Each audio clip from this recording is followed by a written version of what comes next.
Here we are in 2024. We in the trucking industry are hoping for a freight recovery and reduced recession fears so we can get back to making money. But while we have been in a freight slowdown, the federal government has not. They have been very vocal about big regulatory changes, no matter the outcry from trucking associations like the ATA or OOIDA or drivers. Let's get in the loop with Luke and see what regulatory changes are coming in 2024 and beyond, and if we believe they will get approved and when. All right, minor changes that are coming. Clearinghouse return to duty process for CDL drivers. A driver with a drug and alcohol program violation is prohibited from performing safety-sensitive functions. We get it, including operating CMVs for any DOT-regulated employer until the return to duty process is complete.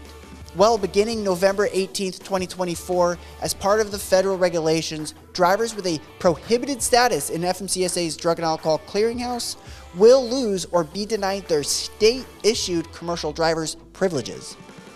FMCSA recently added a new resource to the Clearinghouse Learning Center that outlines the return to duty process that drivers with a prohibited clearinghouse status must complete so they can get their status back to not prohibited.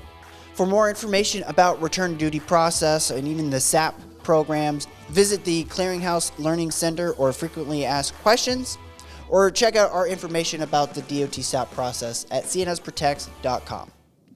UCR fees anticipating increase in 2025.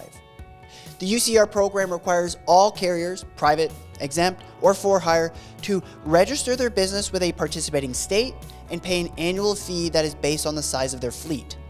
Following the 31% decrease in UCR fees in 2023, the FMCSA announced a 9% decrease for UCR fees in 2024. However, this is the end of the reduced fees.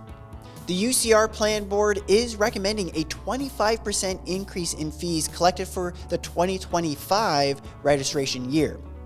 If you need help with this process, our UCR filing service processes your new UCR or renewal quickly and accurately. We will follow the paperwork and determine the fees so you can stay focused on your vision and your carrier business. You can learn more, linked below. California's AB5 independent contractor legal battle. Okay, so where are we with this legal battle? Well, in April 2021, the first injunction to fight this law from affecting the trucking industry was overturned by an appellate court. Next comes a request for a new injunction to block AB5 from being implemented against trucking, while California is arguing that AB5 is not having an impact on the industry. A hearing on the arguments was set November 13th last year, and the court is expected to rule in the coming weeks or so. We'll see what happens. All right, so what could change in 2024?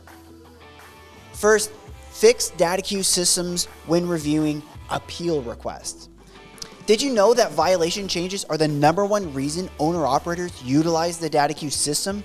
But they are the least successful category of challenge, where only 39% were successfully changed. In September, FMCSA proposed the development and implementation of a federal appeals process for the requests for data reviews, or RDRs, submitted to the agency through the DataQ system. This problem they are trying to solve is the fact that most DataQ appeals are decided by the same state law enforcement agency that initially wrote the violation. Doesn't seem right. This is potentially good news for the DataQ system, where if you notice incorrect information on your PSP report or CSA safety measurement system, companies and drivers can fight and remove these records that could be keeping your success or scores high, including insurance rates high. The comment period ended on November 13th, 2023, and we'll wait and see after they analyze all the comments. We welcome this change and hope to see it implemented for 2025. CMV's electronic IDs. FMCSA is considering a rulemaking to require all CMVs operating in interstate commerce to have an electronic ID system capable of wirelessly communicating a unique ID number when queried by a federal or state motor carrier enforcement personnel. The goal of this electronic ID would be to improve the efficiency and effectiveness of the roadside inspection program by more fully enabling enforcement agencies to focus their efforts at high-risk carriers and drivers. In other words, this effort would help Level 8 inspections become capable in catching unsafe and non-compliant carriers. A proposed rule was expected, but has been sent to the back burner for the foreseeable future. Maybe a couple years from now? New entrant safety regulation proficiency test. Did you know that within the first 12 months of operating as a property carrier within interstate commerce, or 120 days as a passenger carrier, each carrier must undergo a new entrant safety audit? The question then is, should a new carrier know the rules and regulations before the audit? FMCSA thinks so. The agency is considering whether to implement a proficiency exam as part of its revised new entrant safety assurance process, as well as other alternatives. In other words, new carriers may be required to take a standardized test to make sure they're aware of and comply with federal safety regulations. We really like this idea, and this rulemaking was considered in 2009, but it didn't go anywhere. Now, a supplemental advance notice of proposed rulemaking is scheduled for July 20th, 2024. Want to get ready for the test? Check out all our content and blogs on cnsprotects.com and our other company websites. Automated driving systems. This rule proposes to amend certain regulations to ensure the safe introduction of automated driving systems, or ADS-equipped commercial motor vehicles.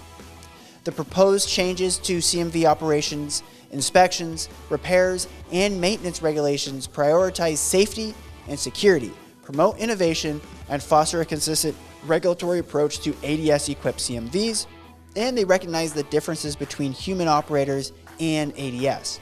So FMCSA needs more data on ADS-equipped CMVs to understand the human factors surrounding team driving applications between humans and ADS-equipped systems. So in June, FMCSA invited comments on a driving simulator study with a series of questionnaires that will quantify the safety implications of team driving applications between humans and ADS-equipped CMVs. A supplemental notice of proposed rulemaking was set for the end of 2023, but has slipped into 2024 at some point. Strict 2024 emission standards. In August 2022, CARB adopted a 2020 executive order from Gavin Newsom, the California governor, for zero emissions by 2035, relying on vehicle technologies such as plug-in hybrids, electric vehicles, battery electric, and hydrogen fuel cell electric to meet air quality and climate change emission standards. But these regulations also include increasingly stringent standards for gasoline cars and heavier passengers trucks to continue to reduce smog-forming emissions. Pennsylvania's rolling diesel regulations automatically incorporates changes to the California Code, which now imposes a schedule of progressively more stringent emission standards for model year 2024 to 2031 vehicles. Regarding the 2022 to 2026 model year engines, new California code standards are changing warranty coverages for up to 110,000, 150,000, or 350,000 miles, depending on the weight class of the vehicle, up to the first 100,000 miles. The Pennsylvania Motor Truck Association has sued the state to get off the California CARB standards and to move to the less stringent federal standards, but we are still early in this fight. You can learn more about this from a recent podcast episode with PMTA's Rebecca Euler by clicking the card above, or you can listen to it on Apple Podcasts, Spotify, and other podcast areas. Broker and freight forwarder financial responsibility. When should a dispatch service be considered a bona fide agent? What role do bona fide agents play in the transportation of freight? Since there are differences in the definition of a broker in the different sections of federal regulations, the FMCSA is aiming to stop certain dispatch services that claim to quantify as a bona fide agent of motor carriers who are likely to be engaged in unauthorized brokerage. In June, FMCSA issued their final guidance on the definitions of broker and bona fide agent, including guidance on the role and activities of entities referred to as dispatch services and the level of financial penalties for unauthorized brokerage services provided by such entities.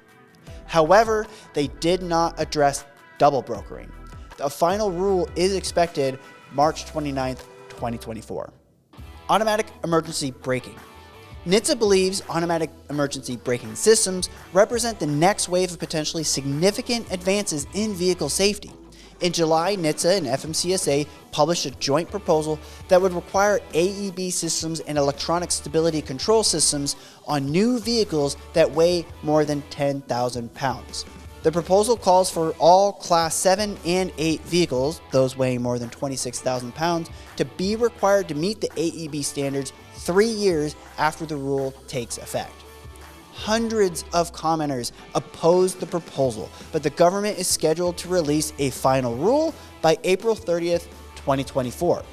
Let's see what they say. Updates to the Unified Registration System.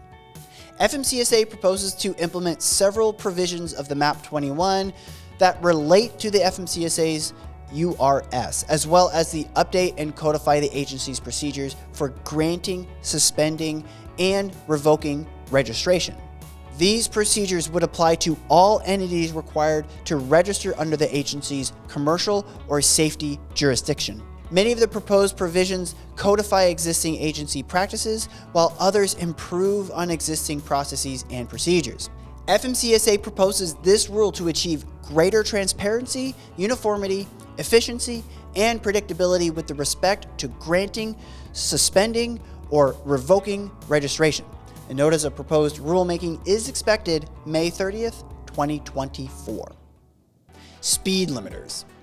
At the end of September, FMCSA published a supplemental notice of proposed rulemaking that, if enacted, would limit heavy trucks to 68 miles per hour on highways.